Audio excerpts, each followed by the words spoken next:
पुण्यात उंडरी इथं जगदंब भवन मार्गावरील मार्वल आयडियल सोसायटीच्या 14 मजली इमारतीत शुक्रवारी दुपारी भीषण आग लागली।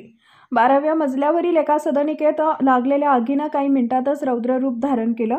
आग लागल्याची माहिती मिळताच अग्निशमक दलाच्या 5 गाड्या आणि एका उंच शिडीचं वाहन तातडीनं घटनास्थळी दाखल झाले।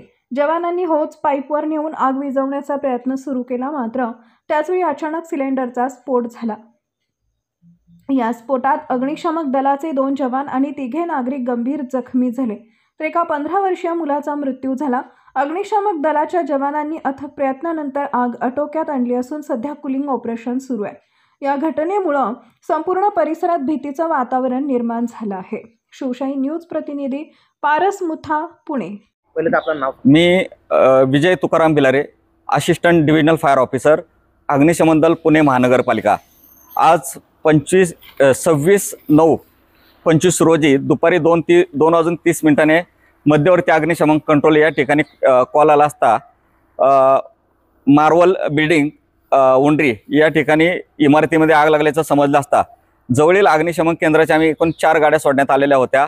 त्यानंतर फोनचं प्रमाण थोडंसं वाढल्याने एकूण 10 गाड्या आम्ही रवाना केलेल्या आहेत। त्या 10 गाड्यांमध्ये एक ब्रांटो स्काय लिफ्ट आहे, BS8 व्हॅन आहे, वॉटर टँकर आहेत, फायर इंजिन आहेत। सदर ठिकाणी आल्यानंतर लक्षात आलं की ती सदरची आग ही 12व्या मजल्यावर असल्याने त्या टोटल इमारतची जी हाईट आहे ती ग्राउंड प्लस 14 मजली इमारत असून इमारतीच्या 12व्या मजल्यामध्ये आग लागलेली होती। ती आग विझवत असताना जेट व स्प्रेच्या साहाय्याने पाणी मारा सुरू केला असता सदर ठिकाणी गॅसचे स्फोट झाले। त्या स्फोटमध्ये अग्निशमक दलाचे कर्मचारी 2 व नागरिक 3 आणि एक नागरिक जरा गंभीर जखमी झालेले होते। त्यांना जवळील रुग्णालयात त्वरित हलवण्यात आलेलं आहे।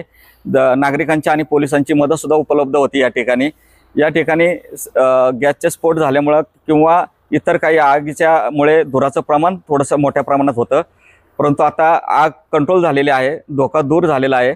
इतर फ्लॅटला आग पुढेही इमारतीमध्ये जाऊन पसरून दिलेली नाही आहे, त्याच्यात थोडंसं अग्निशमन दलाला आम्हाला यश आलेलं आहे।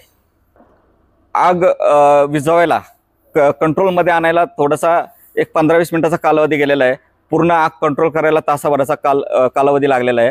एकूण 10 गाड्या या ठिकाणी उपलब्ध होत्या, त्याच्यात एक ब्रांटो स्काय लिफ्ट होती, ती उंच शिडीची गाडी, त्यानंतर वॉटर टँकर होते, फायर इंजिन होत्या, BS8 ब्रीथिंग ॲपरेटर सेटची गाडी होती। या ठिकाणी ताज्या घडामोडी जाणून घेण्यासाठी शिवशाही न्यूज यूट्यूब चॅनलला सबस्क्राईब करा। आपण हा व्हिडिओ फेसबुकवर पाहत असाल तर फेसबुक पेज फॉलो करा आणि शिवशाही news.com या आपल्या वेबसाईटलाही भेट द्या।